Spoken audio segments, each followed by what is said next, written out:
भगवान के सामने खड़े होके, भागवत जी के सामने खड़े होकर के आज ठाकुर जी से कहिए, श्री जी से कहिए कि आपने हमें जीवन में बहुत कुछ दिया, बहुत कुछ पाया, कुछ ना भी पाया, लेकिन जो पाया उसके लिए प्रसन्नता, जो ना पाया उसके लिए भी प्रसन्नता।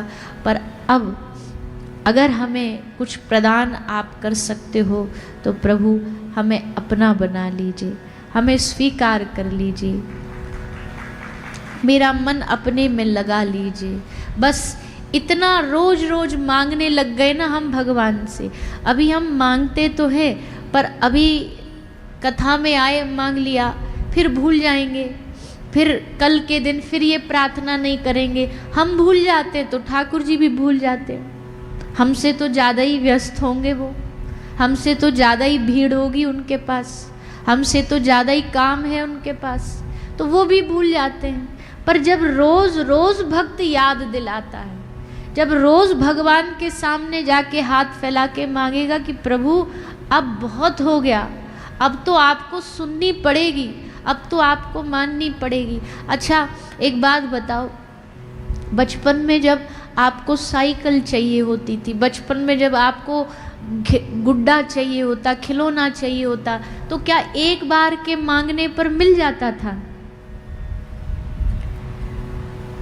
जब तक महीना भर रोज हाथ पांव फैला करके बच्चा रोता नहीं है, मुझे ये चाहिए, मुझे ये चाहिए, मुझे दिला दो, मुझे दिला दो, मुझे गुड़िया चाहिए, मुझे गुड़िया चाहिए, मुझे साइकिल चाहिए, जब रोज रोज वो माथा खाता है तो अंत में जाकर के माता पिता सोचते कि अब तो इसका रोज रोज का ये ड्रामा कब तक हम सहन करें, कब तक इसकी ये बात सुने। अब इस झंझट से छूटना है तो एक ही रास्ता, इसको दिलाना ही पड़ेगा, तभी ये चुप होगा, तभी ये राजी होगा। उसको चुप और राजी करने के लिए वो माता पिता उसको मन पसंद का सामान दिला देते हैं। ठीक वैसे ही ठाकुर जी के हम सब बालक हैं। जब हम रोज श्री जी के सामने दोनों हाथ उठा के हे श्री राधे, हे श्री राधे, हे श्याम सुंदर, जब एक ही चीज रोज रोज मांगेंगे रो रो के, तब ठाकुर जी को लगेगा कि नहीं भैया अब तो बहुत हो गया, इसने तो माथा ही खा लिया हमारा। कथा में आता तो भी यही बोलता, मंदिर आता तो भी यही बोलता, घर में रहता तो भी यही मांगता है, कब तक इसकी सुने। अब अगर इस झंझट से छूटना है तो एक काम करो, इसको दे दो जो चाहिए। तो ठाकुर जी हमें अपनी प्रेमा भक्ति प्रदान कर देते हैं। तो जिद्दी बालक बन जाइए भगवान के सामने, जिद्दी बालक। जब तक नहीं प्रदान करोगे हम मांगते रहेंगे, हम तुम्हारे दर से उठेंगे नहीं। जिद्दी बन जाइए। जिद्दी होना भगवान को मजबूर कर देता है। भक्तमाल जी में कथा आती है श्री नागा बाबा की। एक ब्रज में साधु हुए नागा बाबा, नाम था उनका नागा बाबा। श्री जी के, ठाकुर जी के बड़े उपासक थे। तो बाबा जी अद्भुत महात्मा थे। ब्रज में एक गांव है पैगांव, वहां बाबा रहते थे, कुटिया में रहते वहां थे। पर उनका नियम था, वो नित्य ब्रज की पूरे 84 कोस ब्रज की रोज एक परिक्रमा लगा के आते थे। अब ये बात सुनने में तो असंभव लगती है, ज्योग्राफिकली अगर देखोगे तो एक दिन में परिक्रमा संभव नहीं 84 कोस की। पर बाबा का वेग इतना होता था, उनका नियम था कि मंगला बरसाने में दोपहर का राजभोग, इधर वृंदावन में, ऐसे करके पूरा दिन का उनका नियम था। तो बाबा पूरा परिक्रमा लगाते लगाते एक दिन जा रहे थे और महाराज जी की जटाएं बहुत बड़ी बड़ी थी, लंबी लंबी जटाएं धारण करते थे, लंबी लंबी दाढ़ी थी। तो भागे भागे जा रहे थे। बरसाने और कामा, इसके बीच में एक जगह आती है जिसका नाम है कदम खंडी। बरसाने से थोड़ा आगे गांव में अंदर अंदर जाके एक कदम खंडी नामक जगह है और बड़ी अच्छी जगह है। कभी आप सबको अवसर मिले तो जाना, वहाँ दर्शन करके आना। वह रास मंडप है, जंगल, पूरा एकांत जंगल है, बस एक ही बाबा की कुटिया, उससे दूर थोड़ा फिर गांव है। अभी भी वहाँ बड़े भारी भारी हीस के झाड़ के पेड़ हैं। उस समय और ज़्यादा झाड़ियाँ थी, तो जैसे बाबा जा रहे थे परिक्रमा लगाते लगाते भगे भगे भगे भगे, तो जाके बाबा जी की जो जटा है वो जटा जाके झाड़ियों में उलझ गई। और जैसे जटा झाड़ियों में उलझ गई और महाराज बड़ी बुरी तरह उलझी, बड़ी बुरी तरह झाड़ियों में जटा उलझ गई तो बाबा खड़े हो गए। अरे भाई, किसी का कपड़ा फट जाए या किसी का कहीं कोई कपड़ा किसी चीज में उलझ जाए तो आदमी क्या करेगा?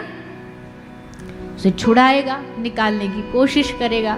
और बाबा तो एकदम ऐसे हाथ बंद करके खड़े हो गए। गांव वाले बोले, बाबा काहे गो, जटा ना सुलझाएगो? बाबा चुप। एक बोलो लगे, बाबा मेहनत लग रही है, बाबा हम सुलझा दे तेरी जटा। बाबा गुस्सा में बोले, तू क्यों सुलझाएगो? ब्रजवासी बोलो, फिर कौन सुलझाएगो? बाबा बोले, जाने उलझाइए वो खुद आके सुलझाएगो। तुम सब पचड़े में मत पड़ो, ये मेरी और उसकी आपसी बात है, ये मेरी और उसकी लड़ाई है, तो तुम क्यों सुलझाओगे? जाने उलझाई वही सुलझाएगो।